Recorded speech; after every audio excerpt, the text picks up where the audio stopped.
Hello, and welcome to Ads from the Week, episode 10, where I'm going to share with you a few vintage newspaper ads that I clipped from either the San Francisco Examiner or the Oakland Tribune, which are concurrent with the past work week of Monday, August 17th through to Friday, August 21st, 2026. So let's start our journey, shall we? First stop is August 17th, 1971, and the sequel, The Return of Count Yorga, starts tomorrow. Now, the re- I don't know if I've seen the first Count Yorga movie, but I have definitely seen the sequel. And this one has offered more than a few memorable creature features viewing experiences in my youth. While it might not be the greatest of vampiric cinematic achievements, The Return of Count Yorga did lodge a fistful of genuinely unsettling and creepy moments in my memory.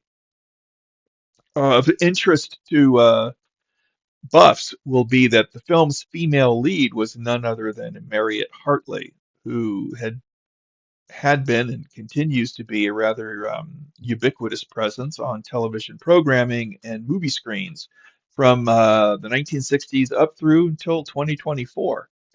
Also, future Poltergeist and Coach star Craig T. Nelson had a small part as a cop in the film, as did future screenwriter and Mel Brooks collaborator Rudy DeLuca. If you have not seen this one, I recommend it. At least for like the brides when they shuffle out into the night to find victims. That's a pretty creepy image. And like I said, there's a lot of neat stuff sprinkled throughout that's worth seeking out and seeing. So I think it's available on DVD. It's probably streaming somewhere. It's probably on Pluto or a movie or someplace you can find it. That's The Return of Count Yorga from 1971. Our next stop is August 18th, 1996. And we have here The Island of Dr. Moreau starts Friday. Now, this 1996 misfire is another fine example of one of the most unique cinematic subgenre offerings for the dedicated film geek. And that is basically a movie where the story of its production might be more interesting and entertaining than the film that resulted from that troubled production. This rivals uh, Roger Corman's chaotic The Terror for, you know, backstage chaos.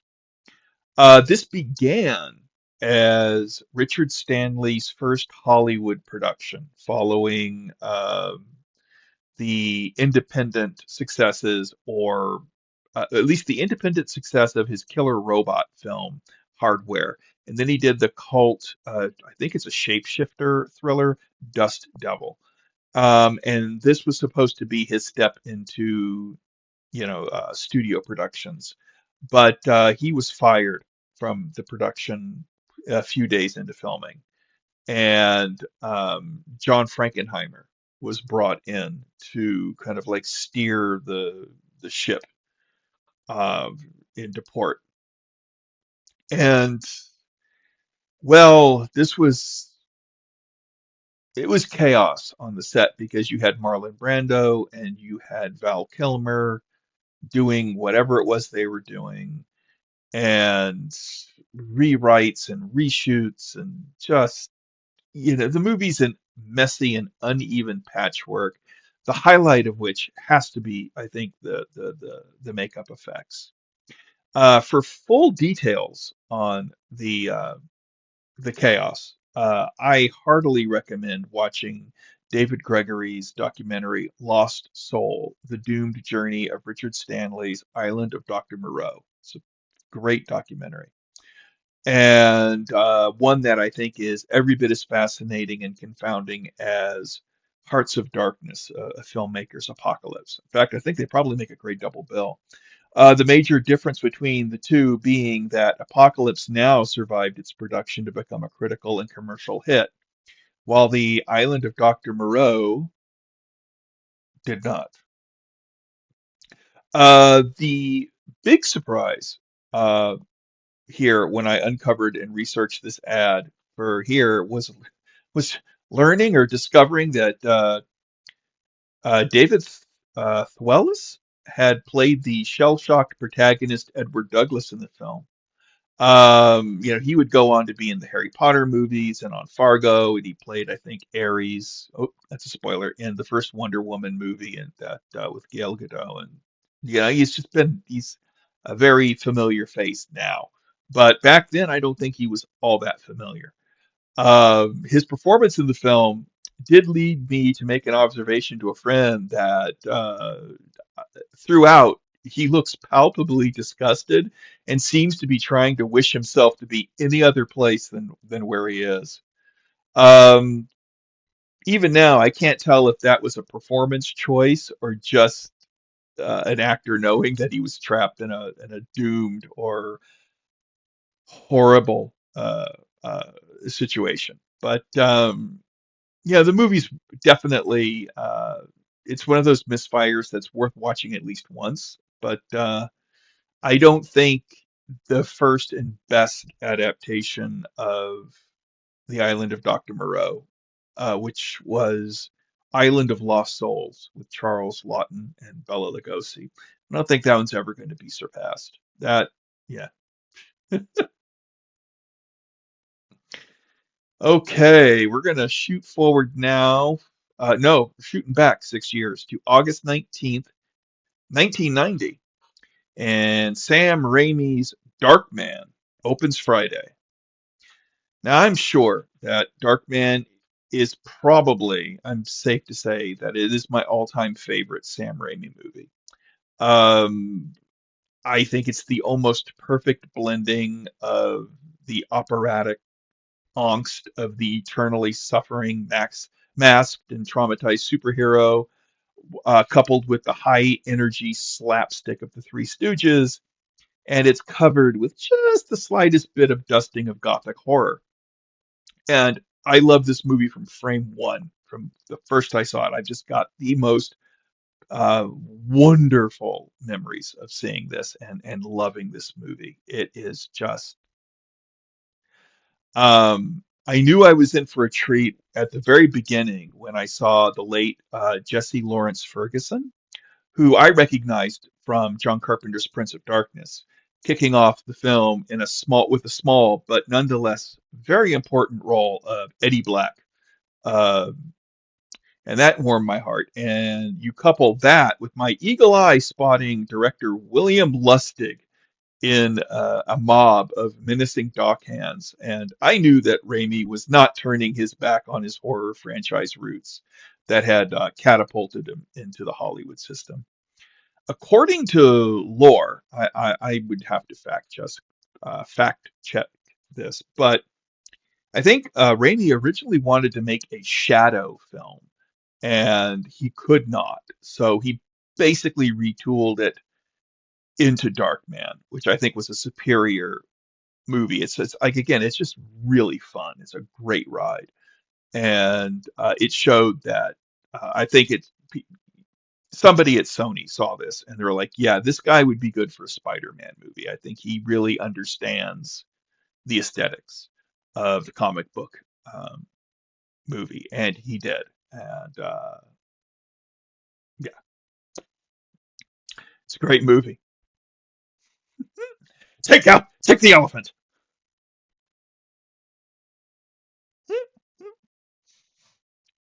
My name is Robert G. Durant. Yes, I'm Robert G. Durant. Now I gotta watch it. Oh boy.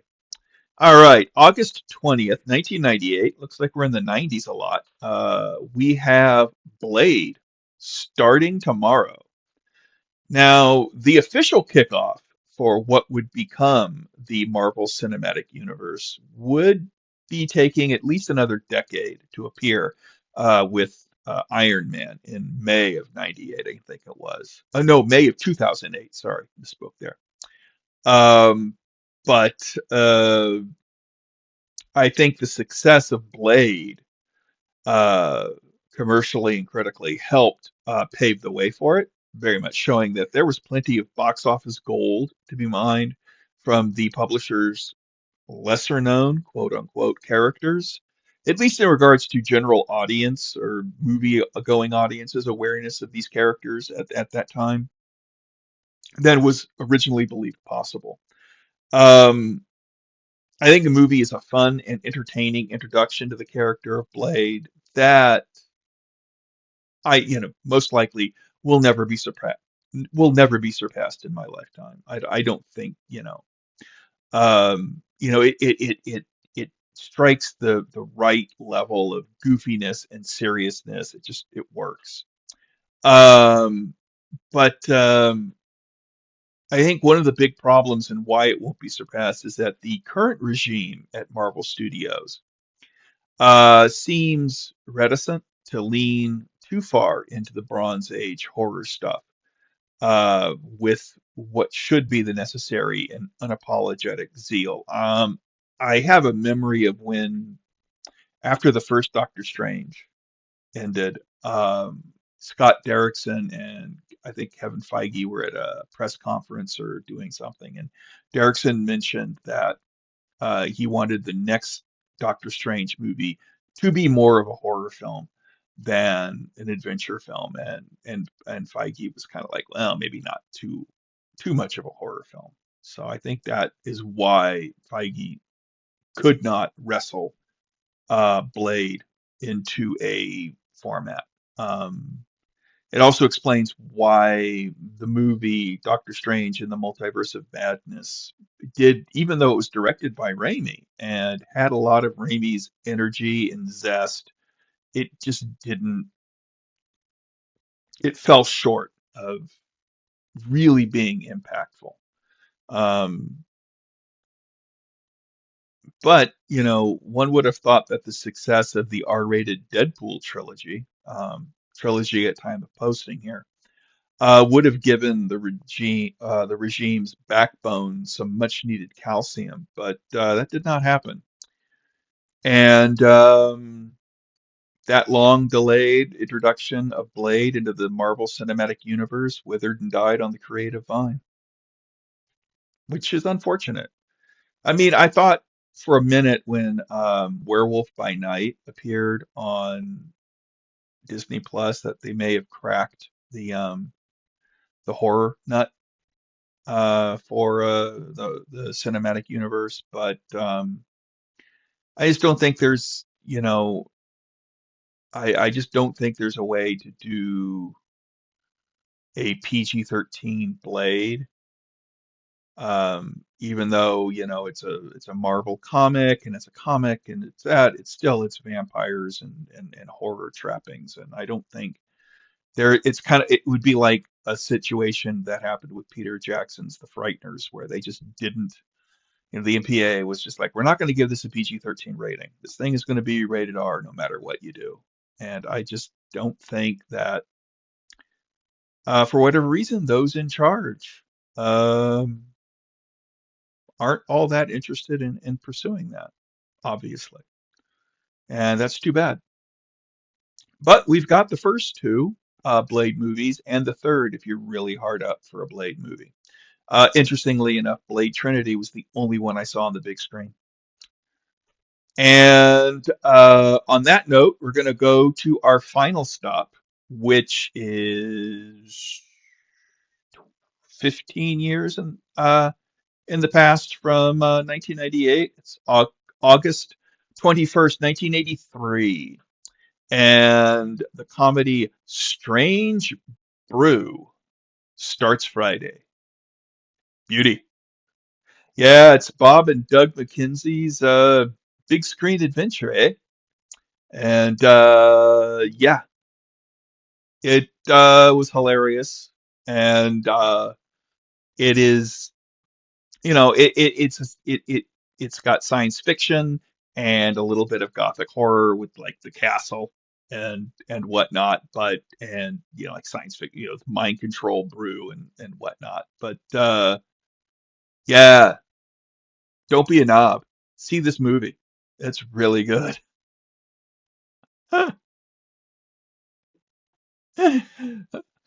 I'm your father, Luke. Come to the dark side, you knob.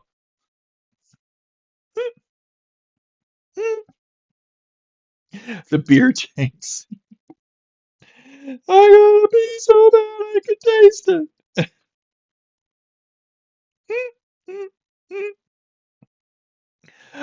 Oh boy. Oh, that movie is so crazy. Chuck Norris for the defense, eh? Yeah, if you haven't seen Strange Brew, none of the things that I have mentioned would get that. Take off, eh? Get out! Oh,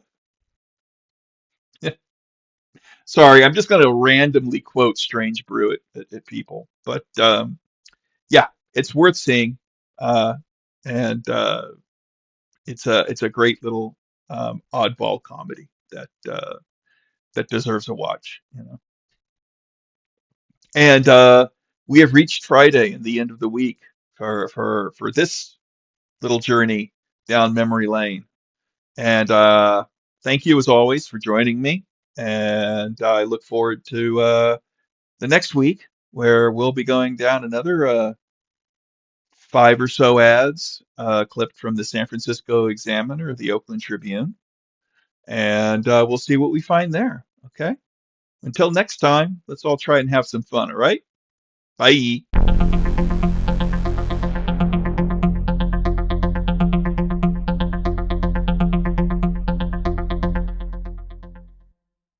Enough is never enough.